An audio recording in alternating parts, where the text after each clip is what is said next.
আমাদের fast bowling Shariful Islam আজকেরা নিউজিল্যান্ডের বিপক্ষে 3টি উইকেট পাইছে।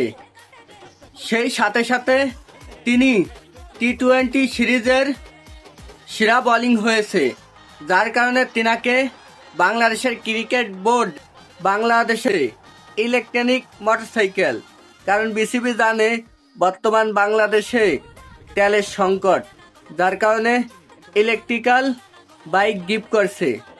আর আমাদের ফাস্ট বোলিং শরীফুল ইসলাম সেই ইলেকট্রিক্যাল বাইক অসহায় শিশুদের মাঝে দান করে দিয়েছেন।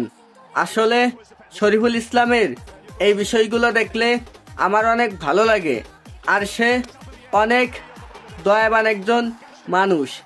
আশা করি আমাদের ফাস্ট বোলিং শরীফুল ইসলাম সামনে যে কয়টি ম্যাচ খেলবে এরকমের তার সেরাটা দিয়ে খেলবে ইনশাল্লাহ।